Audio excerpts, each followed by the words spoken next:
없는 멘트, 영혼 없는 표정, 이런 표현을 쓰는데요. 유찬원 목사님도 그런 표현을 써서 제가 인상 깊게 이 영상을 봤습니다. 하나님께서 우리 마음의 중심을 보시죠.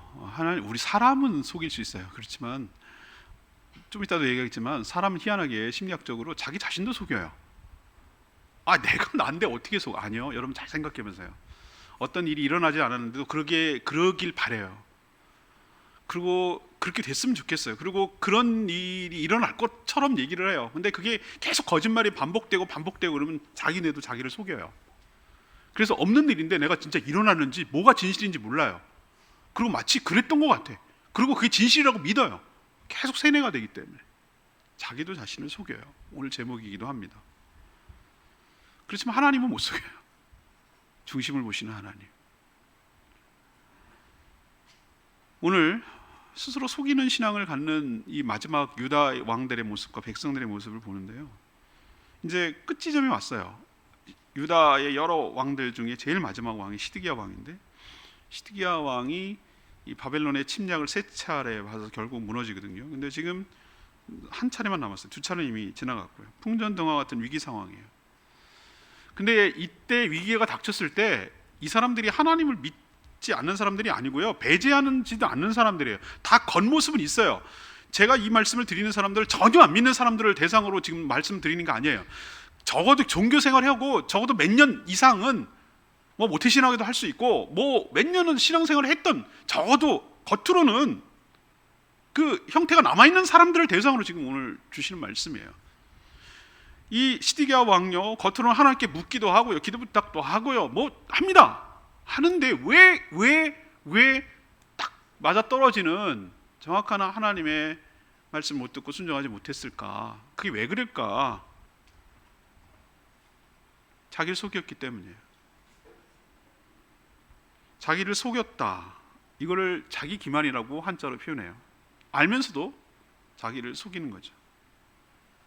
다른 사람을 속이는 것, 남한테 속임을 당하는 것도 비참하지만 자기 자신에게 자기를 속이는 것이 저는 가장 비참한 것 같아요. 속일 수밖에 없는 상황, 그리고 자기한테 속아 넘어가는 이 어리석은 상황, 이것이 저는 가장 비참해요. 오늘 말씀을 통해서 정말 나는 하나님을 의지하고 신뢰하고 있는지, 아니면 자신을 속이고 있는 신앙생활을 하고 있지는 않은지 오늘 말씀을 통해서 살펴보시고, 설령 정말 이 말씀을 통해서 내가 이런 상황인데, 내가 정말 그렇다면 자기 자신의 거짓된 신앙에 속지 마시고 그 껍질을 깨고 진실한 모습으로 하나님께 나아가 하나님의 은혜와 축복을 받아 누리는 저와 여러분 되기를 소망합니다. 그래서 오늘 반면교사로 삼으시라고, 그럼 뭐가 속이는 신앙이냐, 뭐가 자기를 스스로 속이는 신앙이냐라는 것을 오늘 세 가지를 통해서 오늘 말씀을 근거로 말씀을 드릴 거예요. 첫 번째는 말씀에 불순종하면서도 인간적인 방법만 찾는 신앙, 이게 자기 스스로를 속이는 거예요. 지금 유다 말기라고 말씀드렸죠. 유다 마지막 왕 세 명을 얘기하자면 여호야김, 여호야긴, 그다음에 시드기야, 이렇게 세 명이 마지막이에요. 자, 여호야긴은요 여호야김의 아들이에요. 근데 원래 이름은 고오니아예요. 그리고 그러면 시드기야는 누구냐? 여호야긴 왕의 숙부, 삼촌이에요. 숙부. 원래 이름은 마따니아예요. 그럼 원래 이름이라고 말하는 이유가 뭡니까? 라고 말하면 누가 고쳤냐면은 바벨론 와가지고 이름을 바꿔버렸어요. 여기서 여러분 느끼죠? 그리고 여호야긴은 3개월만 왕하고 바벨론이 포로로 끌고 가고 너의 왕해. 그래갖고 시드기야가 갑자기 대신으로 한 거예요. 마음에 안 드니까 바꾸는 거예요. 이건 뭘 말하는 겁니까? 이름을 바꾼다, 그리고 왕을 마음대로 바꾼다는 얘기는 누구 통치를 받는다는 얘기죠? 자기네 스스로 자주권이 없다는 거예요. 주권이 없다는 거예요. 바벨론이 좌지우지한다는 겁니다. 너 왕해, 너 이제 그만해, 너 왕해, 이렇게 한다는 얘기는 주권이 자기에게 있다는 게 아니에요. 너 이름 바꿔, 너 마음에 안 들어. 나라가 이 지경 됐어요. 이 지경. 그래서 오늘 말씀은 열왕기 하 24장과 결부시켜서 여러분들을 이게 살펴봐야 돼요.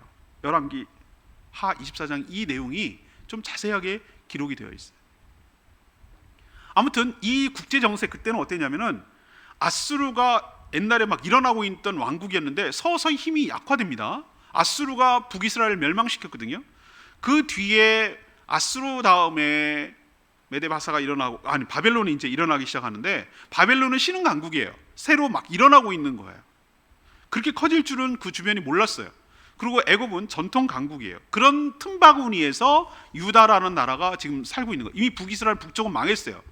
남쪽만 지금 남아있는 그런 상태인데, 이 유다는 어떤 정책을 썼냐면은 요 마지막 때에 이렇게 생각한 거예요. 바벨론이 싫어. 바벨론을 물리치려면, EJ라고 제가 표현을 했는데, 바벨론을 이게 물리치고 싶으면은 어떻게 하면 좋을까라고 외교적으로 생각할 때 전통 강국인 애굽에 빌붙자. 애굽에서 가서 도움을 요청하고, 형님 어려울 때 찾아왔습니다, 좀 도와주세요. 우리 안 막아주시면은 애굽도 위험해요. 뭐 이런 식으로 얘기를 해서 애굽 쪽에 붙어서 애굽이 바벨론을 좀 견제해 줌으로 인해서 자기가 압박에서 벗어나려는 그런 정책을 폈어요, 신하들이. 근데 이게 자충수를 둔 거예요. 이게 바벨론의 화를 돋궜어요. 모든 주변의 나라들은 다 복속되고 하는데, 유다가 저런 식으로 깐죽깐죽대고 여전히 자기 손에 안 들어오고 왕도 갈아치워 이름도 바꿔 이렇게 했는데도 불구하고 여전히 자기 손아귀에 안 들어오는 것이 영 못마땅하고 있는 그런 상황이었어요. 이런 상황에서 하나님은 예레미야 선지자를 통해서 초지일관 일관된 말씀을 계속해서 얘기를 하고 계세요. 너희들이 언약을 어겼다. 수많은 기회가 있었어. 이스라엘 역사를 쭉 내려오는 것을 보면은, 여러분들 보시면 알겠지만, 우리가 열왕기하 뭐 이런 거 다 묵상했습니다만 보면 알겠지만, 이들이 막 나가는 겁니다. 하나님의 말씀을 어기고 다른 신을 섬기고 이런 일을 계속해서 경고를 했는데도 안 되고, 그럼 심판을 내리겠다 계속했는데도 그래도 무시하고 이러고 있었거든요. 그래서 하나님 뭐라고 하냐면, 이제 내린다. 징계는 철회되지 않는다 라고 하셨어요. 근데 하나님 언약을 맺고 있거든요. 이스라엘 백성들 끝까지 책임진다는 얘기가 있기 때문에 뭐라고 예레미야를 통해서 얘기냐면, 항복해라. 바벨론이 침략하고 이 성을 함락할 것이다. 이거는 변함없다. 이건 분명히 일어나는 사실이지만, 너네들이 살고 훗날을 도모하려면 너네들이 끝장나는 것이 아니라, 분명히 매는 아주 호되게 맞겠지만, 포로로 끌려가겠지만, 포로로 끌려가서 너희들이 없어지는 것이 아니라, 때가 되면 이제는 다 정화가 되고 이 더럽힌 땅이 깨끗해지고, 우리도 보면은 여러 가지 막 엉망진창된 거 다 묶어놨다가 뭐 안식년제 해가지고, 오르면 안식년제 해가지고 좀 잠잠해지고 자연이 복원되면 다시 사람이 가두고 하는 것처럼, 이스라엘 땅이 너무 죄악으로 오염되어 있기 때문에 하나님께서 70년이라는 공백을 둬서 정화시킨 다음에 다시 돌려보내려고, 한 세대가 가고 출애굽 1세대가 광야에서 다 죽고 2세대를 했듯이, 출애굽한 것처럼 바벨론에서 1세대가 죽고 또 다시 하나님께서 살려고 계획이 다 있었단 말이에요. 너희들 죽지 않고 살려면 항복해라. 그것이 너희들이 살 길이다 라고 얘기를 했어요. 그리고 이미 바벨론은 두 차례나 침략했어요. 바벨론이 침략해서 또 다니엘 같이 1차 때 싹 또 쓸어가고, 또 2차 침입해서 그때도 또 싹 쓸어가고, 그때는 막 성전 짓기 다 가져가고, 포로로 끌고 가고, 왕족도 데려가고, 여호와긴 왕도 3개월 만에 데려가고, 이 난리통이에요 지금. 그러고 있는데도 불구하고 여전히 이 유다의 왕과 신하들은 친애굽 정책을 끝까지 얘기를 했어요. 견지했어요. 하나님께서 우리 주중에 이 얘기가 있기 전에 36장에 여러분 무슨 얘기가 에피소드가 나오냐면은, 하나님이 이렇게 얘기합니다. 요 여호야김 왕 때 얘기해요.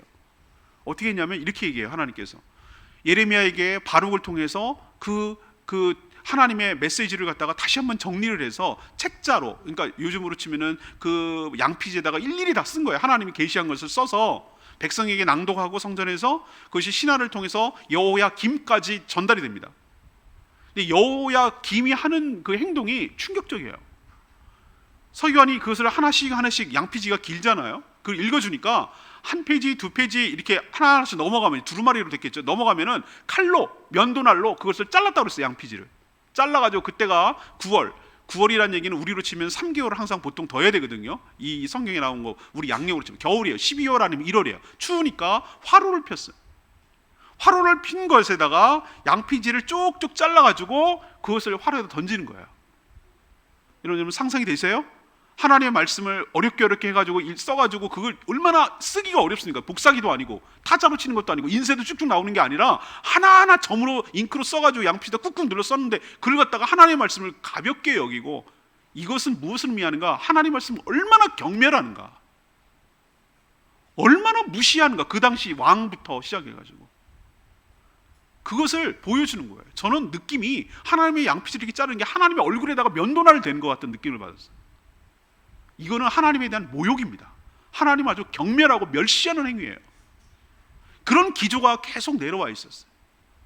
그렇게 왕이 바뀌었는데도 시드기야 왕 때 와서도 하나도 달라지지 않았어요. 오늘 2절을 보세요. 1절 보면 요시야 아들 시드기야가 여호기암의 아들 고니야의 뒤를 이어서 왕이 됐어요. 그거는 그렇게 된 거는 느부갓네살 왕이 그 유다 땅에 왕어서 너 왕해, 그래서 왕이 됐다는 거예요 지금. 그런데 2절에 보면 그와 시드기야와 그의 신하와 그의 땅 백성, 그러니까 모두예요. 유다 모든 사람들이 여호와께서 선지자 예레미야에게 하신 말씀을 듣지 아니하니라. 오늘 첫 번째로 여러분에게 교훈을 주는 건 이겁니다. 하나님의 뜻이 분명함에도 불구하고, 하나님이 이렇게 해야 산다라고 얘기를 했음에도 불구하고 그 말 믿지 않아. 그리고 그 말 듣지 않아. 그리고 순종하지 않아. 그리고 그건 그거고 칼로 찔러버리고 불태워버리고 여전히 자신의 인간적인 방법, 애굽 외교적으로 풀어야 돼, 힘 있는 자를 붙여가지고 이 바벨론을 물리쳐야 돼라고 애굽에게 계속 아부하고 붙는, 하나님이 어떻게 해야 살 길이 열린다고 얘기해 줬는데도 그 말은 아랑곳하지 않고 하나님 말씀 듣지도 않고 순종하지도 않고 자기 인간적인 방법으로 이 모든 어려움을 타개하고 이겨나가 보려고 하는 이 태도가 바로 자기를 속이는 신앙인 줄로 믿습니다. 이게 바로 기만하는 거예요, 자기를. 우리 가운데도 이런 경우가 얼마나 많은지 몰라요. 이 사람들은 하나님 모르는 사람들 아니에요. 다 하나님의 택한 백성이고 하나님 운운하고 하나님 얘기를 합니다.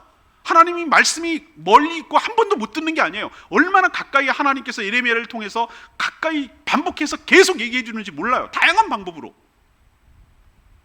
귀를 막고 듣기 싫은 거예요. 자기 방법대로 하는 거예요. 하나님은 아랑곳하지 않는 거예요. 이것이 얼마나 큰 패망과 어려움으로 이어지는지 여러분 기억하시기를 바라고, 하나님 말씀에 들을 생각, 순종할 마음도 없으면서 인간적인 방법을 해결하려고 하는 이 태도 여러분을 버리셔야 자기에게 자기가 속지 않는 신앙이 될 줄로 믿습니다. 두 번째 자기를 속이는 것은요, 기도하지 않으면서 기도만 부탁하는 신앙이에요. 예레미야를 대하는 시드기야 태도는요 어정쩡합니다. 이렇게 주의 종을 대하고 말씀을 대하는 사람들이 주변에 가끔 있습니다. 어떤 태도인 줄 아세요? 무시하자니 찜찜해요. 그리고 완전히 따르자니 짜증나요. 못하겠어요. 이런 어중간한 얼치기 신앙으로 살아가는 사람들이 꽤 많습니다. 왜? 들은 건 있고 또 뭔가 깨닫는 건 있어서 저렇게 확 무시해버렸다가는 자기가 뭔가 불안하고, 그래서 확 내치고 그냥 이렇게 모른 척 하자니 뭔가 불편해. 그렇다고 그 말씀에 고분고분 따르고 하자니 짜증나고 못하겠어요. 그러니까 어중간하게 이러지도 저러지도 못하고 그렇게 그런 걸치는 신앙으로 살아가는 사람들이 많은데 딱 시드기야예요. 시드기야가 하는 행동을 보면 정말 웃깁니다. 다음 주도 그런 얘기를 할지도 모르겠는데, 신하가들이 와가지고 이거 없애버려야 됩니다, 제거해야 됩니다 라고 하면 그 말 또 들어줘요. 그럼 또 와가지고 그러시면 안 됩니다, 또 구해줘요. 이건 뭐예요? 시드기야의 이중성을 볼까요? 적이 또 쳐들어오고 지금 불안하니까, 여전히 바벨론에 에워싸여 있으니까 이 불안한 상황과 불편한 마음 때문에 가만히 있기에는 뭔가 불안해. 그러니까 오늘 3절에 보니까 신하 2명을 보냅니다. 셀레마의 아들 여후갈, 마아세야의 아들 제사장 스바냐를 두 사람을 선지자 예레미야에게 보냅니다. 그리고 뭐라고 얘기냐면 청하는 거예요. 부탁하는 거예요. 너는, 예레미야 너는 우리를 위해서 우리 하나님 여호와께 기도하라 라고 지금 부탁을 하고 있는 거예요. 그때는 예레미야가 갇히지 않고 자유로운 때였다라고 얘기를 하는 것이죠. 그런데 여기서 이들의 모순된 모습을 보여요. 첫 번째 모습은 뭐냐? 정작 자신들과 신하들과 백성들은 직접 하나님께 기도하지 않아요. 않으면서 선지자에게만 기도를 하는 거야. 기도는 선지만 하는 겁니까? 아니죠. 하나님이 본인이 하나님께 해야 되는 거잖아요. 근데 본인이 못해요. 왜? 관계가 깨졌거든. 기도가 막혔거든. 하나님께 연결되지 않거든. 그러니까 자기는 기도를 해도 횡설수설하고, 기도해도 무슨 말을 해야 될지 모르겠고, 기도하면 답답하고, 기도하면 무슨 말부터 해야 될지 모르겠고, 기도해도 멍멍하고, 그냥 앉아있는 게 너무 지루하고 힘들고 어렵고, 자기는 못하겠고, 근데 뭔가 불안하고, 그러니까 누군가 좀 기도를 해줬으면 좋겠고, 그래서 남한테 다니면서 기도만 부탁하는 거예요. 기도만. 이게 바로 자기를 속이는 신앙이란 말이에요. 물론 기도 부탁하지, 아예 그냥 기도도 부탁하지 않는 것보다는 나을런지 모르겠으나, 이런 얼치기 신앙, 자기는 기도하지 않고 자기는 기도가 안 되는데 뭔가 기도는 해야 되겠고, 그러니 남한테만 부탁하는 거, 이게 문제란 말이에요. 또 하나의 문제는 뭡니까? 왜 기도를 부탁합니까? 왜 기도를 부탁하죠? 왜 선지자에게, 예레미야에게 선지자에 부탁합니까? 내가 원하는 답을 얻기 위해서, 내가 원하는 답이 들려질 때까지 기도하는 거예요. 우리도 보면은 정말 잔인하고 무서운 사람이 있어. 답은 정해졌어. 너는 원하는 답이 할 때까지만 계속 묻는 사람이 있어. 몰라서 묻는 게 아니에요. 내가 원하는 답을 해줘 라고, 그런 의도 때문에, 악한 의도죠. 계속해서 물어요.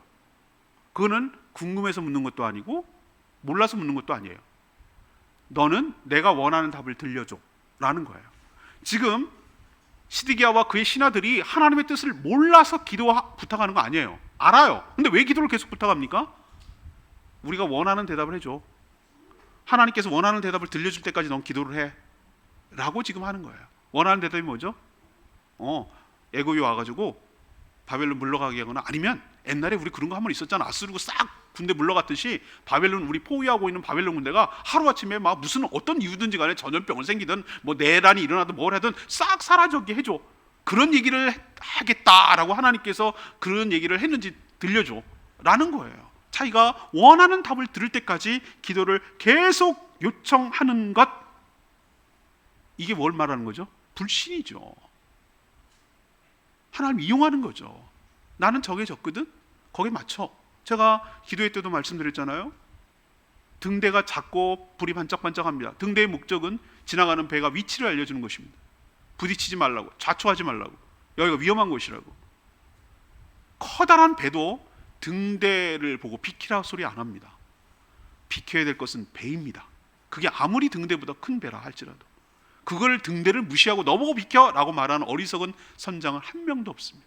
근데 우리는 때로는 그렇게 말할 때가 얼마나 많은지 몰라요. 하나님의 말씀은 고정됐습니다. 하나님은 불변하십니다. 하나님의 뜻은 영원합니다. 그럼에도 불구하고 자기 뜻대로 안 된다고, 네가 비키라고, 내가 비켜야 되는데 네가 비키라고, 이렇게 오만불순하게 그렇게 기도하는 태도를 보일 때가 얼마나 많은지 몰라요. 이게 바로 자기를 속이는 기도예요. 그럼 하나님께서 여러분들 잘 생각하셔야 돼요. 왜 그러면 아니 본인 뜻대로 할 거면 왜 기도를 하라고 그럴까? 하나님께서 우리에게 문제를 주시고 그것을 기도하게 함으로써 하나님 그 기도에 응답하게 하시고, 그 응답을 통해서 하나님과의 관계를 회복시킴으로 인하여 하나님을 더욱더 신뢰하게 하시려고 우리에게 문제를 주시고 기도하게 하시고 응답하게 하시는 줄로 믿습니다. 하나님께서 여러분들이 체험하기, 제가 늘 자주 말씀드렸기 때문에 여러분 다 아시겠어요. 하나님을 체험해야 아는 것입니다. 하나님을 믿는 것은 체험할 때 아는 것입니다. 그 체험은 무엇인가? 기도와 기도 응답 형태로 오게 될 줄로 믿습니다. 하나님을 실증 책으로 배웠어요? 가게 아니에요. 성경으로 배웠어요. 남들의 하나님이 아니라 나의 하나님이 되기 위해서는 내가 체험해야 돼요. 하나님이 살아계시고 여러분 어떻게 느낄 거예요? 아브라함과 하면 이삭과 야곱이 하는 그런 하나님 말고, 목사님이 하나님, 집사님, 권사님이 하나님이 아니라 나의 하나님인 걸 어떻게 믿냐고요? 여러분 하나님 정말 믿어요? 여러분 하나님 정말 살아계시고 믿고 나의 하나님인 것을 믿습니까? 영혼 있는 대답을 하셔야 돼요. 여러분들 진짜라고 대답하시려면은 이거는 내가 체험이 있어야 돼. 진짜 하나님이 살아계시게 느껴지고 체험이 돼야 돼. 그러려면 어떻게 가능한가? 그래서 하나님께서 여러분의 삶에 문제를 주시는 줄로 믿습니다. 그 문제 하나님 얼마든지 해결할 수 있어요. 하나님한테는 문제거리도 안 돼요. 그런데 왜 여러분들에게 삶의 문제를 주시는가? 남한테 기도 부탁하라는 얘기가 아니라 엎드려서 하나님께 기도하라고. 너랑 나랑 이 문제를 놓고 문제는 문제가 아니야. 문제는 내가 해결할 거야. 진짜 문제는 너와 나의 관계가 회복되는 게 문제야. 난 여기에 마음이 있다. 너는 내가 알았으면 좋겠고, 나를 믿었으면 좋겠고, 더욱더 신뢰했으면 좋겠고, 나랑 좋은 관계를 맺었으면 좋겠고, 좋은 관계 속에서 살아갔으면 좋겠다. 이게 하나님의 목적이에요. 여러분의 삶의 문제는 문제거리도 안 돼요, 하나님한테는.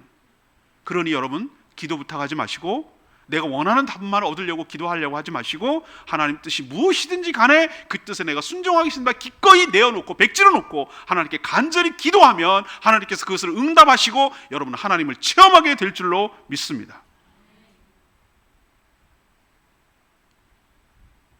자기는 기도 안 하고 기도 부탁하는 것, 원하는 답을 얻을 때까지 기도하는 것, 이게 자기 기만, 자기를 속이는 신앙인 거 여러분 명심하시기를 바랍니다. 세 번째, 이게 중요한 오늘 말씀의 포인트인데요, 말씀보다는 현상을 더 신뢰하고 낙관하는 신앙, 이게 자기를 기만하는 거예요. 놀랍게도 5절에 보니까 바로의 군대가 애굽에서 나오매 예루살렘을 애워쌌던 갈대아, 바벨론이죠, 그 소문을 듣고 예루살렘에서 떠났어요. 기동답이죠. 유다 백성들 뭐라고 생각했습니까? 이럴 때 하는 표현이 있어. 아싸! 이랬을 거예요. 느낌 아시죠? 어떤 느낌인지? 예, 됐다. 우리 뜻대로 됐다. 애굽 나오니 철수 왔다. 완전히 야 이거지, 바로 이거지 라고 생각을 했을 거예요. 근데 유다 왕과 백성은 지금 오판하고 있어요. 하나님께서 그 타이밍에 예레미야를 통해서 딱 쐐기를 박아버리세요. 그 하나님은 적절한 타이밍이 항상 나타나. 그게 하나님의 때거든요. 6절, 여호와의 말씀이 선지자 예레미야에게 임하여 이르시되, 이 타이밍이에요. 애국 군대가 들어왔고 움직였고 바벨론이 철군했을 이 타임. 이스라엘 7절, 이스라엘 하나님 여호와께서 이와 같이 말씀하시라. 너희를 보내어 내게 구하게 한 유다 왕 시드기야에게 똑똑히 얘기해라. 너희를 도우려고 나왔던 바로의 군대는 자기 땅 애굽으로 돌아가겠고, 이게 1번이에요. 영원히 여기 있지 않고 자기 땅으로 돌아간다. 너네들 돕지 않는다. 이게 1번이고요. 8절, 갈대아인, 다시 말해서 바벨론이 다시 올 거다. 그리고 이 성을 쳐서 빼앗아 불사르리라. 이번에 올 때는 그냥 넘어가지 않고 포위 정도가 아니라 예루살렘 성이 함락된다. 3차 침입을 말하는 거예요. 이때 망하거든요. 와서 불태우고 빼앗고 불사르리라 라는 것이에요. 완전히 기대와 어긋나는 찬물을 쫙 견져버리는 하나님의 말씀을 하는 거예요. 그리고 9절에 있는 말씀대로 여호와께서 같이 말씀해, 너희는 스스로 속여 말하기를 갈대아인이 반드시 우리를 떠나리라고 하지 말라. 그건 속이는 거라는 거예요. 그들은 떠나지 않을 것이다. 가령 부상자만 남아도 장막에서 일어나 이 예루살렘을 불태우고 할 것이다. 그러니까 반드시 다시 돌아오고 반드시 너희를 친다. 이게 하나님의 말씀이에요. 보이는 현상만 가지고 유리하게 해석하고 문제가 해결됐다고 착각하지 마라 라는 것이 하나님의 말씀이에요. 애국 군대는 철군하였고 바벨론은 다시 침략해서 이 성은 불타고 약탈과 포로인데, 이번에 오는 것은 끝장을 내려고 오는 것이다 라고 하는 것이 하나님의 말씀이에요. 우리는 이 세 번째 상황에서 신앙생활을 할 때가 참 많아요. 우리는 희한하게도 어리석게도 그러면 안 된다는 걸 알면서 내가 원하는 말만 듣고 싶어요. 내가 보고 싶은 것만 보려는 속성이 있고 모든 것을 자기에게 유리하게 낙관적으로 해석하려는 경향이 있어요. 저는 외국 영화, 미국 영화나 이렇게 보면은 그 말이 정말 전 좀 약간 시니컬해서 그런지 몰라도 그 말은 좀 듣기 싫더라고요. 다 잘 될 거야. 걱정하지 마. 다 잘 될 거야. 저는 그런 막연한 말 너무 싫어해요. 근거가 있어야 되거든요. 근거가 왜 잘 된다는 것인지, 왜 그렇게 된다는 것인지에 대해 없이 그냥 막연하게 잘 될 거야. 걱정하지 마. 모든 게 잘 될 거야. 이거 믿음 아닙니다. 이게 얼마나 큰 뭐라 그럴까요? 다시 부메랑이 되는지 몰라요. 그렇게 낙관적으로 해석하고 그렇게 대처하지 않았다가, 준비하지 않았다가 얼마나 큰 코를 당하는지 몰라요. 큰 코를 다치는지 몰라요. 그러면 목사님, 신앙은 비관적인 겁니까? 늘 이렇게 비관적으로 봐야 되는 겁니까? 아니요. 어떤 상황의 변화와 그 해석이 문제가 아니고 어디에 신뢰를 둬야 되냐면 보이는 상황에다가 신뢰의 근거를 둬서는 안 되고 하나님의 말씀에 우리의 신앙의 근거를 둬야 될 줄로 믿습니다. 그래야 속지 않는 거란 말이에요. 신앙의 닷을 하나님의 말씀에다가 내리라고 하잖아요. 닷이 뭡니까? 배가 고정해서 흔들리지 않도록 딱 밑바닥에 거는 것을 닷이라고 말하는 거예요. 근데 흔들리는 거, 바람에 따라 흔들리는, 거기에다가 내 인생을 걸면은 그것처럼 같이 휩쓸리고 흔들려 가는 거예요. 근데 우리는 안타깝게도 어리석게도 어떤 보이는 것이 자꾸 유리하게 상황이 돌아가고 그러면은 이제 됐다, 이제 잘 됐네 라고 생각하고 거기에 내 신뢰의 근거를 두는 경우가 얼마나 많아요. 그래서 얼마나 폐해를 끼치는지 몰라요. 얼마나 피해를 보는지 몰라요.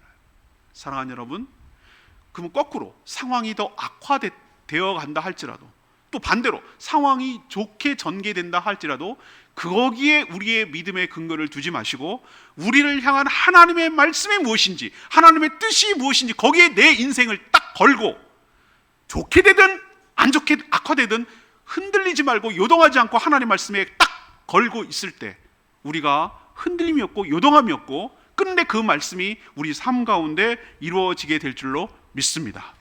속이는 게 뭐냐? 하나님 말씀을 신뢰하지 않고 보이는 상황을 유리하게 해석하고 거기에 믿음의 근거를 두고 해석하려는 이런 신앙, 이게 바로 자기를 기만하는 신앙이에요. 우리도 기만당하는 신앙 되지 않기를 원합니다. 한때 그 책이 굉장히 유행했었어요. 미국에 그 목사님 여러분 얘기하면 다 알 거예요. 오스틴이라는 목사님 계셨어요. 여러분들 기억하셔야 돼요. 믿음이란, 신앙이란 긍정적 사고 아니에요. 잘 될 거야, 포지티브 띵킹 하는 거, 그냥 모든 게 좋게 될 거라고 생각, 그거 믿음 아니에요. 그리고 내 간절한 희망사항, 간절한 바람, 이것도 믿음 아니에요. 믿음의 근거는 하나님을 신뢰하고 의지하는 것이, 하나님을 신뢰하고 의지하는 것이, 말씀을 의지하고 신뢰하는 것이 믿음의 근거여야 할 줄로 믿습니다. 여러분도 상황에 흔들지 말고 하나님을 신뢰하며 살아가는 저와 여러분 되기를 소망합니다. 오늘 말씀을 정리하면 이런 거예요. 말씀을 따르지 않으면서 이런저런 인간적인 방법만 찾으면서 잘 될 거라고 믿는 이게 자기를 속이는 기만적인 신앙인 거 기억하시기를 바랍니다. 이 방법이 좋다, 당장 된 것 같죠? 근데 자기를 속인 것의 대가는 가혹합니다. 남을 속이고 남한테 속이는 것, 속임 당하는 것도 치명적이지만 제일 치명적인 속임은 자기 자신을 속이는 거예요. 두 번째 속이는 건 뭐냐? 정작 자신은 기도하지 않아요. 근데 남한테만 계속 기도 요청을 하고 내가 원하는 답만 얻을 때까지 계속 기도하는 거, 이게 믿음 좋은 곳이 아니라 자기를 기만하는, 속이는 신앙인 거 여러분 기억하시기를 바랍니다. 자기가 기도해야 되고요, 하나님 앞에 백지로 놔둬야 돼요. 설령 내가 원하는 방향이 아니고 내가 원하는 대답이 아니라 할지라도, 내가 마음이 불편하고 힘든 일이라 할지라도 내가 기꺼이 거기에 따르겠습니다라는 그런 마음으로 하나님께 나아가야 되는 것이지, 답은 자기가 정해놓고 여기에 응답만 하시라고 하는 이 태도는 하나님을 우습게 여기고 하는 거예요. 앞에 말했듯이 면도칼로 쫙쫙 두루마리를 찢는 것과 똑같은 행위가 바로 기도하자면서 원하는 답만 얻을 때까지 기도 부탁하는 것, 이게 바로 그거와 똑같아요. 세 번째는 말씀을 무시하면서 모든 상황을 자신에게 유리하게 해석하고 잘 될 거라고 낙관하고 그렇게 의지하는 모습, 이게 자기를 기만하는 거예요. 그렇게 판단하고 그렇게 해석했다가는 나중에 완전히 몰락하는 일이 벌어질 수 있다는 거 여러분 기억하시고, 두렵고 떨리는 마음으로 오늘 말씀을 받으셔서 자신을 기만하지 않고 속이지 않고 정직하게 하나님 앞에 나아가 하나님의 은혜와 축복을 받아 누리는 저와 여러분 되기를 소망합니다. 오늘 말씀 붙들고 기도하기 전에 찬양